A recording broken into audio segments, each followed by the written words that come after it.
ప్రజల ముందు మీరు నిర్ణయిస్తారు ఎంత ఘన విజయం మీరు మాకు ఇస్తారు అన్నది. ఇక ఈ సినిమా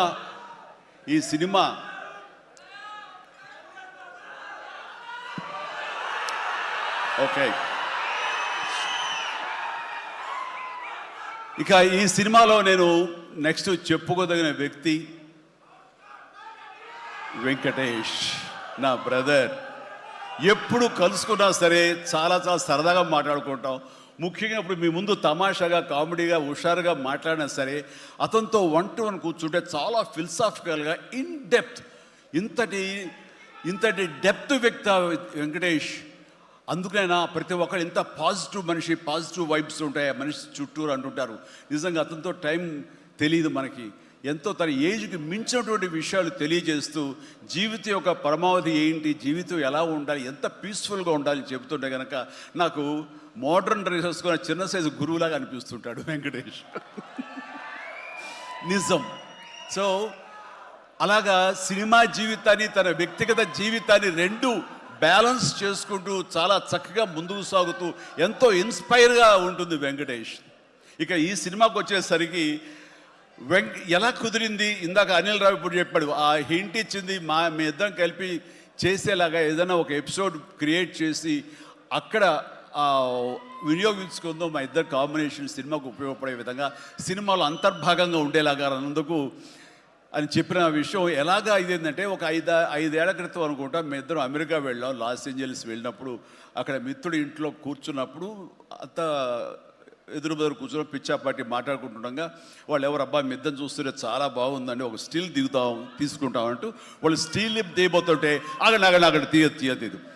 చిరంజీవి కూర్చుంటారు, నేను నిలబడతాను అని చెప్పేసాడు. అదేంటి వెంకీ అలా కాదు, నేను నిలబడతాను అన్నాను. లేదు ఇది నా మైండ్ లోపల ఎప్పటి నుంచో మీరు అట్లా బాస్లో కూర్చుంటే కనుక కాలు మీద కాలు వేసుకుని నేను వెనకాల నిలబడి ఉంటాను. ఇది ఒక మంచి స్టోరీకి స్టిల్ లీడ్ అవ్వాలి అంటే మన హాలీవుడ్ గాడ్ ఫాదర్ చూసారా, మెర్లిన్ బ్రాండో అండ్ ఆల్ పచినో అలాంటి క్యారెక్టరైజేషన్స్. వెంకీ నువ్వు వెళ్ళి వాడు నరుకురా అంటే నువ్వు వెళ్ళి మ్యాసగా నరికి వచ్చేస్తారు. అంటే తనకి ఎప్పటి నుంచి ఉందో అలాంటి జోనర్ సినిమా చేయాలి, మా ఇద్దరు కాంబినేషన్లో చేయాలన్న కోరిక ఉందో ఆయన వ్యక్తపరిచేసరికి నేను చాలా ముచ్చట పడిపోయాను. అదేవిధంగా స్టిల్స్ కూడా మేము దిగాము. అది ఎవరు లీక్ చేస్తారో నేనైతే లీక్ చేయలేదు, అది బయటకు వెళ్ళిపోయింది ఆ స్టిల్స్. అండ్ అలాగా అది నా మైండ్లో పడేసరికి అప్పటి నుంచి ఈ అవకాశం ఈ సినిమాలో వస్తుంది. ఆల్రెడీ వెంకీతోటి తన మంచి సినిమా ఇచ్చాడు అనిల్ రావుపూడి.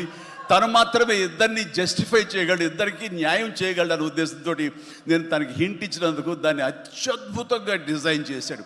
ఎలాగంటే ఇద్దరు దీంట్లో చెప్పలేవే లీక్ చేస్తాను భయంగా ఉంది, ఎందుకంటే ఇలా వదిలేస్తే మొత్తం స్టోరీ అంతా డైలాగ్ చెప్తాను నేను, అది బాగుండదు.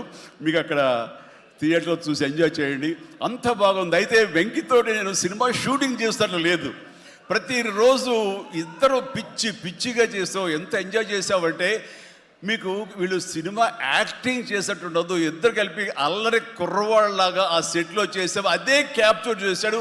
అది బాగా పండుతుంది. రేపు మీరు కూడా థియేటర్స్లో దాన్ని మీరు ఆస్వాదిస్తారు, డెఫినెట్గా ఎంజాయ్ చేస్తారు. అండ్ డెఫినెట్లీ లాస్ట్ ఫేజ్ వచ్చేసరికి సినిమా ఎక్కడికో లేచిపోతుందంటలో ఎలాంటి సందేహం లేదు.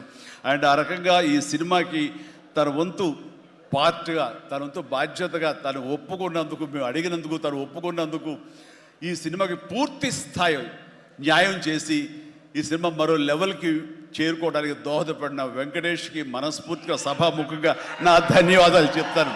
ఏంది వెంకీ అంత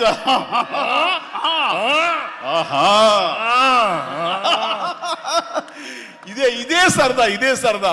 అండ్ నేను చాలా చెప్పను కానీ సినిమా చూస్తే కనుక నేను ఎంత చెప్పినా సరే తక్కువే అవుతుంది, మీరు ఎంత ఊహించుకున్నా సరే అది తక్కువే అవుతుంది.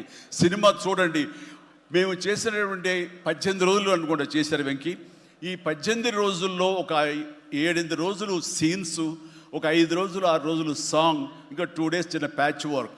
ఈ రోజుల్లో ప్రతిదీ ఎంత అంటే ఇంకా ఎంజాయ్ చేశాను. ఇది షూటింగ్ చేసినట్టు అనిపించట్లేదు. ప్రతి సినిమా ఇలాగే ఉంటే ఎంత బాగుంటుందా అని అనిపిస్తుంది నాకు. అందుకని మనస్ఫూర్తిగా సభాముఖంగా